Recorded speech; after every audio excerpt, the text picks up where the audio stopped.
sa isa't isa? Well, I guess, you get to know each other better with the time, di ba?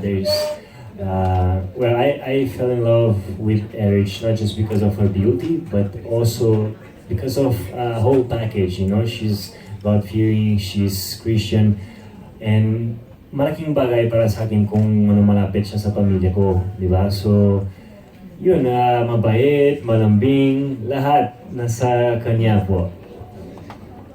Erich? Sabihin ko sa kanya. Yun nga po, aside from having the same faith, masasabi ko that sa nakikita ko po ngayon, si Danya talaga, he's really a family man. Napaka-responsable po niya sa edad niya yan. I mean, hindi po lahat, di ba, may ganyang klaseng pananaw or paninindigan sa buhay. At may goals po siya sa buhay niya. Marami siyang dreams.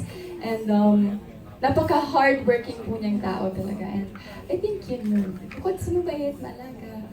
Yun po, good. Ano reaction niyo na yung mga Instagram followers niyo saka fans niyo, inakala na parang pre-wedding pictorial niyo na yung naging bakasyon niyo sa Bali, Indonesia? Ganun ba? May ganon? May mga comments kasi doon na parang pre-wedding na ba ito? Well, salamat kasi maganda yung comments nila, di ba? Pero syempre yung pictures na yan dahil sa birthday ko, di ba? Sobrang maganda yung lugar doon and nag-enjoy kami, di ba? Super short yung holiday namin. Pero yun, yung mga comments na yan, well, thank you. Sana future, the same pa rin yung mga comments nila. Erich? Ano yun? Yun nga po, nag-share lang kami ng mga photos namin doon in Bali and walang hindi po yun katulad ng sinabi niya, parang, or ano po tawag? May plano na ba talaga? Parang prenup. Prenup, Hindi po, siguro po nagkataon lang kasi maganda po yung scenery, maganda yung mga, yung background, pero we don't want to rush something that we want to last forever, di ba? So, we're just taking our time and ngayon, we just want to focus on Be My Lady po dahil hindi lahat ng tao nabibigyan ng ganitong pagkakataon. At sobra po kami grateful sa management of course, sa lahat po dito dahil masasabi ko po na itong Be My Lady pinaghirapan ng lahat at worth it po lahat ng puyat at pagod ng lahat ng tao dito sa Be My Lady. Yan po. Sa dami ng pictures na pinost niyo sa Instagram na magkasama kayo, ang favorite ko yung solo picture niyo na Solo siya? Wala ako? wait lang, Joke lang. At ganito kasi yun, solo picture siya pero naka-background yung sunset. Tapos Kanino picture po yan? Sa akin or sa kanino? Tag-isa, di ba meron kayo tag-isa? Okay. Kasi yung picture mo, Ay, Erich, Delete nyo na nga yung picture.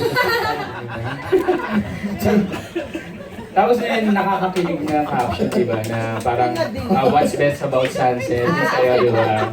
Ang ganda po ng sunset. Ano ba yung sunset na yan? Sa Bali, Indonesia. Okay. So, yun na lang tanong ko para na lang.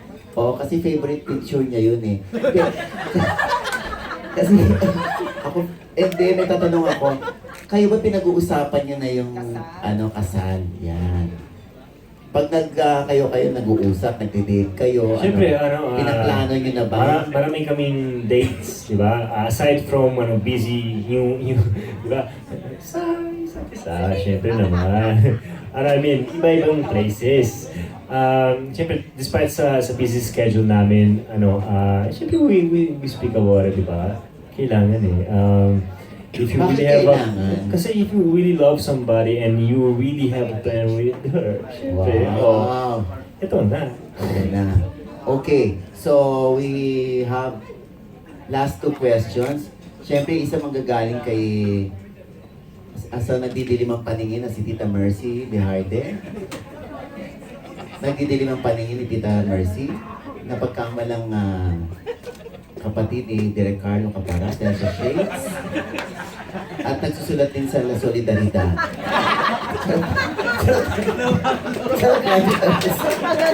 Go, Tita Mercy. Naku, pasensya na kayo na-late si Tita Mercy kasi galing pa siya ng gym. Workout siya. Wala.